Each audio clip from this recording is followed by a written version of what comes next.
संस्थानों को बहाल करो, बहाल करो, बहाल करो, बंद संस्थानों को बहाल करो, बहाल करो, बहाल करो। झूठे उत्तर नहीं चलेंगे, नहीं चलेंगे, नहीं चलेंगे।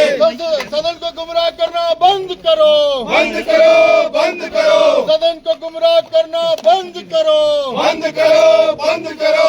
झूठे उत्तर नहीं चलेंगे, नहीं चलेंगे, नहीं चलेंगे, झूठे उत्तर नहीं चलेंगे, नहीं चलेंगे, नहीं चलेंगे, झूठे आंकड़े नहीं चलेंगे, नहीं चलेंगे, नहीं चलेंगे, झूठे आंकड़े नहीं चलेंगे, नहीं चलेंगे, नहीं चलेंगे, झूठे आंकड़े नहीं चलेंगे, नहीं चलेंगे, नहीं चलेंगे। बंद किए संस्थान बहाल करो, बहाल करो, बहाल करो, बंद किए संस्थान बहाल करो, बहाल करो, बहाल करो, बंद किए संस्थान बहाल करो, बहाल करो, बहाल करो, लंबे भाषण बंद करो, बंद करो, बंद करो।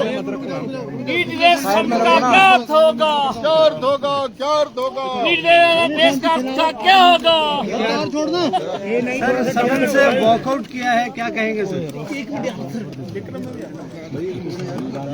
आज प्रश्नकाल के समय नीचे करो भाई। माननीय सदस्य रणधीर शर्मा जी की ओर से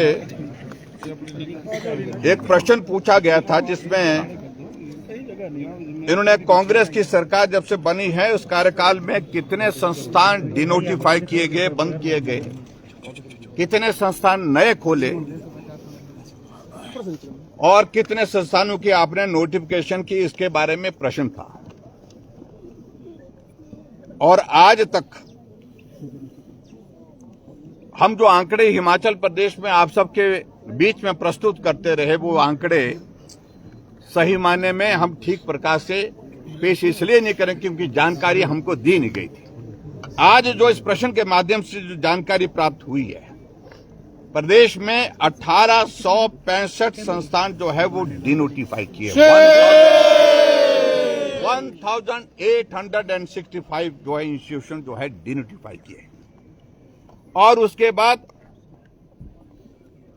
दूसरे 37 संस्थान इन्होंने सरकार में आने के बाद नए खोले और 103 संस्थानों का इन्होंने नोटिफिकेशन अलग से किया है। ये कुल मिलाकर के ये आंकड़े आए।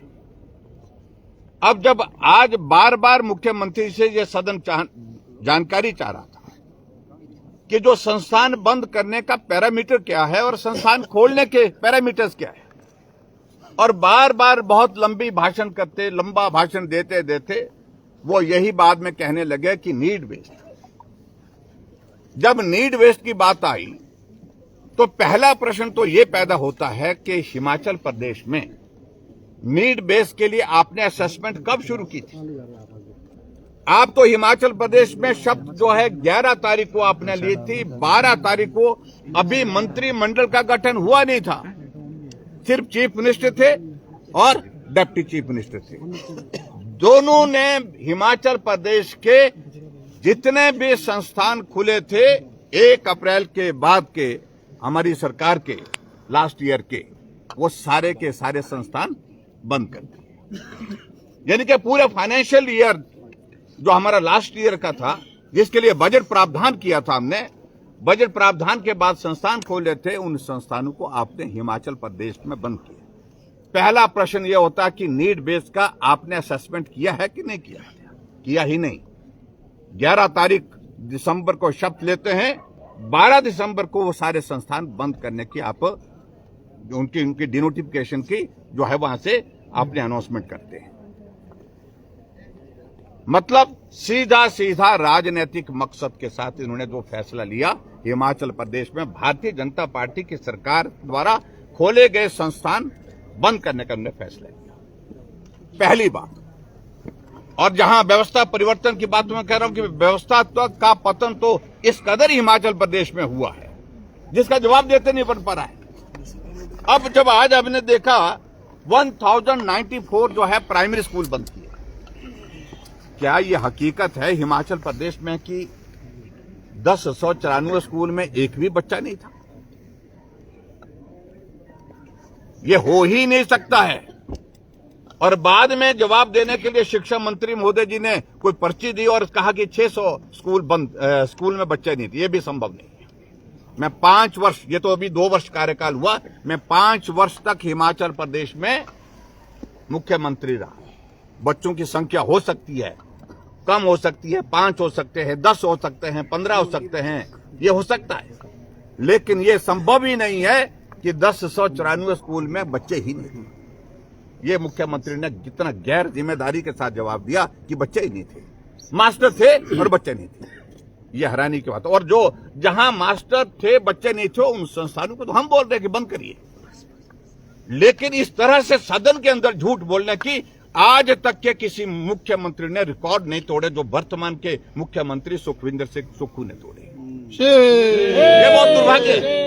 इसलिए हम इस प्रश्न का उत्तर मांगने के लिए, मैं पहले पूछना नहीं चाह रहा था, लेकिन बाद में जब हमने पूछा कि आप बताइए जो 1094 प्राइमरी स्कूल बंद किए, इनमें अधिकांश स्कूल वो हैं जो डिफिकल्ट टेरेन के इलाके के हैं, बैकवर्ड में हैं, ट्राइबल में हैं, चंबा में है, भरमौर में है, चिन्नौर में है, सिरमौर में है, सराज में है, अन्नी में है, रामपुर में है, चौपाल में है, तिस्सा में है। ऐसे कठिन सन जहां बच्चों को 4-4 किलोमीटर चढ़ाई में उतराई में चढ़ना पड़ता है, लेकिन बच्चा पढ़ाई करे, ये हमारी सरकार की प्राथमिकता थी। इसलिए वीरभद्र सिंह जी अंतिम कार्यकाल में भी एक बात कहते थे, ये हिमाचल के एक बच्चे के लिए भी अगर मुझे स्कूल खोलना पड़े तो मैं स्कूल खोलूंगा। विधानसभा के अंदर का, और विधानसभा के अंदर का हमने कोई बच्चा बिना शिक्षा के नहीं रहना चाहिए, लेकिन उसके विपरीत क्योंकि राजनीतिक प्रतिशोध, क्योंकि वीरभद्र सिंह के जो शब्द होते थे उससे विपरीत सुक्खू जी जिंदगी भर चलते रहे और आज भी उसी तरह से ही चल रहे हैं। जो उन्होंने किया उसके विपरीत उसको अंडू कैसे करना है, उसके विरोध में कैसे चल सकते हैं, वो आज भी कर रहे हैं।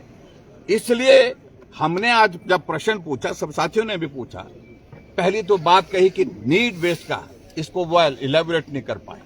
उनके विधानसभा क्षेत्र में ना आईपीएच का डिवीजन खोला था, डिनोटिफाई कर दिया सरकार आने के बाद, लेकिन 4 महीने के बाद फिर से वो खोल दिया गया। क्या वहां की पॉपुलेशन बढ़ गई? क्या 6 महीने में 4 महीने में वहां पर पॉपुलेशन बढ़ गई?